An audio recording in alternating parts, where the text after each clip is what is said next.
Le choix d'Apolline Matin ce matin, essayer de mieux comprendre ce qu'il va se jouer. Cette annonce hier soir, ce ne sera pas une, mais 2 prisons de haute sécurité pour accueillir les 200 plus gros narcotrafiquants de France. Vendin-le-Vieil dans le Pas-de-Calais, Condé-sur-Sarthe dans l'Orne. Bonjour Wilfred Fonck. Bonjour Apolline. Vous êtes le secrétaire national de l'UFAP UNSA Justice. C'est vous qui représentez les surveillants de prison. Quelle est votre réaction ce matin ? Aujourd'hui, effectivement, on attendait un établissement, donc ça a été entre guillemets un peu une surprise d'en avoir 2. Au final, on se dit que 2 établissements spécialisés pour accueillir les détenus les plus dangereux, c'est peut-être pas plus mal. Et puis d'un autre côté, ça confirme ce que nous revendiquons depuis 1992, la nécessité de profiler les détenus et de les incarcérer dans des établissements adaptés en termes de sécurité, en fonction justement de la dangerosité, de la menace et des risques qu'ils peuvent représenter. Ils sont pas prêts, ces établissements. Il va falloir y faire des travaux de manière très urgente, puisque notamment Vendin-le-Vieil devrait accueillir les premiers détenus narcotrafiquants dès le mois de juillet. Ça veut dire quel type de changement dans le fonctionnement de la prison, dans le bâtiment, quand on dit totalement coupé du monde, est-ce que c'est possible ? Alors, ce sont déjà des établissements qui ont une vocation très sécuritaire depuis leur construction. Alors, en effet, par rapport à ce que recherche le garde des Sceaux, ça va nécessiter des adaptations en matière architecturale, en matière de matériel, pour justement hausser encore plus ce niveau de sécurité.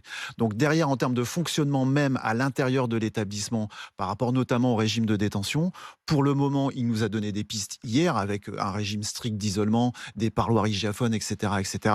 Tout ça, ce sera soumis effectivement aussi à un vote à l'Assemblée nationale dans le cadre de la loi sur le narcotrafic. Donc effectivement, derrière, il va falloir un soutien des députés sur ce qui est engagé. Nous, on appelle les députés à soutenir les personnels pour justement leur donner des garanties de sécurité supplémentaires. Voter cette mesure, c'est ça que vous leur dites ce matin. Voter cette mesure, parce qu'effectivement, derrière, il y a l'anonymisation des personnels qui était aussi une de nos demandes et de nos exigences. Mais tout ça nécessite que ce soit ancré dans la loi. Ça marche comment, l'anonymisation ? Ça veut dire quoi ? Vous aurez un masque ? Vous aurez un... Non, c'est-à-dire que là, c'est dans le cadre des procédures administratives, judiciaires à l'égard mais on des sait détenus. très bien, et plusieurs de vos collègues l'ont d'ailleurs raconté, qu'une des grandes difficultés, c'est que quand vous êtes face à quelqu'un qui vous menace, qui vous intimide, qui vous provoque, qui vous dit « je sais où vit ta femme, ton enfant », c'est quand même particulièrement difficile. Est-ce que l'anonymisation, elle ne doit pas aller aussi jusqu'au contact avec ces fameux prévenus ?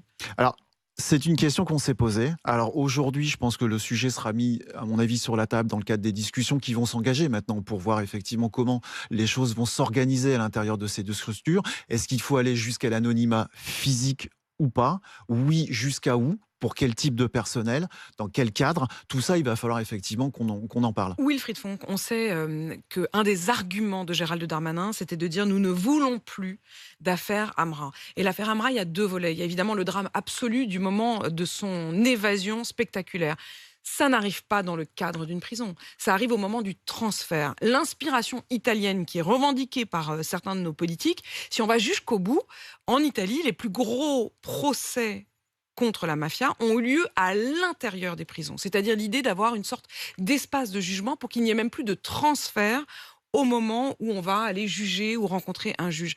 Est-ce que ce serait la vocation ? Est-ce que vous vous dites à un moment il faut aller jusque-là pour éviter le moindre mouvement, pas ce qui se passe dans la prison, mais ce qui se passe en dehors de la prison ? Alors, en effet, quand on engage ce type de démarche ici en France, il faut pousser les choses jusqu'au bout. C'est dans ce sens où, au niveau de l'UFAP, on demande aussi, dans le cadre des projets que nous, on travaille et qu'on présente au garde des Sceaux, que oui, peut-être que demain, il va falloir songer, dans le cadre de construction de nouvelles structures, à mettre en avant des sortes de cités judiciaires à l'intérieur des prisons pour justement arrêter de sortir les détenus quand c'est pas du tout nécessaire ou urgent. Et là, notamment, il y a dans le cadre de la loi le développement et la généralisation de la visioconférence. Alors là-dessus aussi, on engage les députés à voter en cette faveur et à le généraliser au maximum. L'affaire Amra, c'est ça. Vous ne vouliez pas qu'il sorte. Enfin, vous, c'est-à-dire le personnel pénitentiaire avait alerté et les juges ont refusé que l'audience ait lieu ou ce moment-là ait lieu tout à fait en visio. En partie. L'autre volet, quand je parle de l'affaire Amra, c'est aussi ce que l'on a découvert a posteriori, c'est-à-dire le fait que Mohamed Amra continuait quasiment depuis sa prison à mener ses trafics, à diligenter un certain nombre d'actions, y compris à commanditer des meurtres. C'est vraiment cela qui ne sera plus possible dans ces infrastructures-là. Alors, le souhait, en tout cas, c'est qu'effectivement, ce soit des établissements depuis lesquels on ne puisse pas non plus ni faire entrer des choses, ni utiliser des objets type téléphone Plus de portable pour téléphone, les ondes pouvoir seront communiquer brouillées. avec l'extérieur.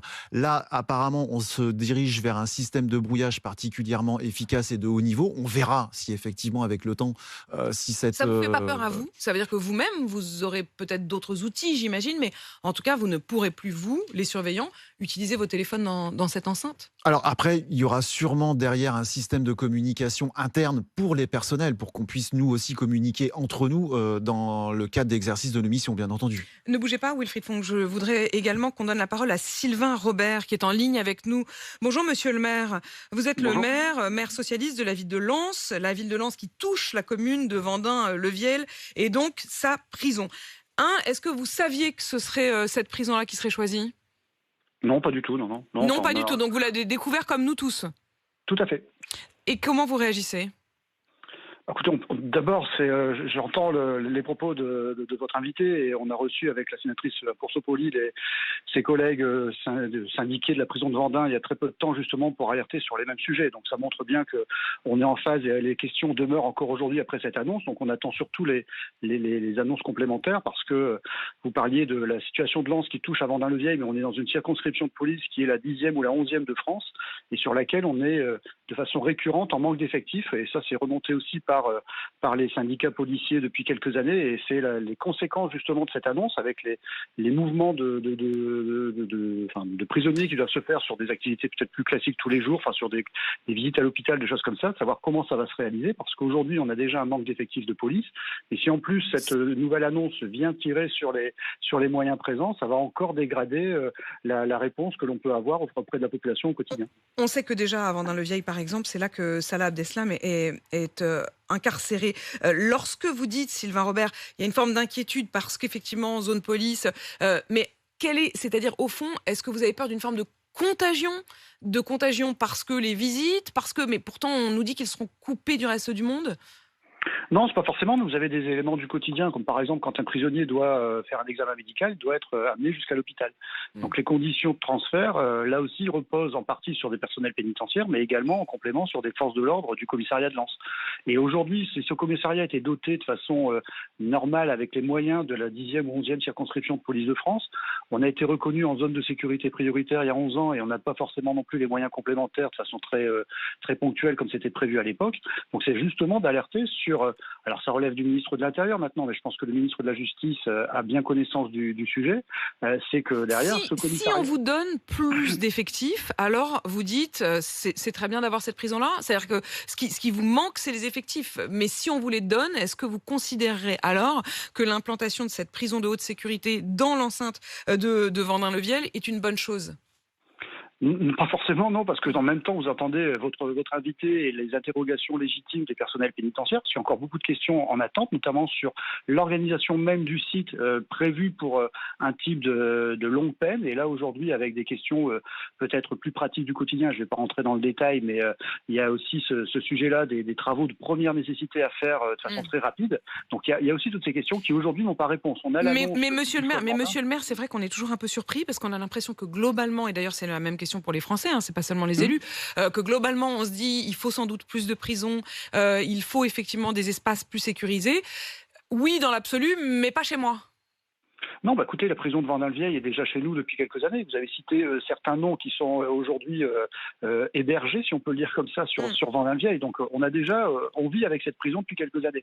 Sauf que là, vous envisagez aussi, dans les questions que vous posez à votre invité, les questions qui se posent au quotidien et sont légitimes.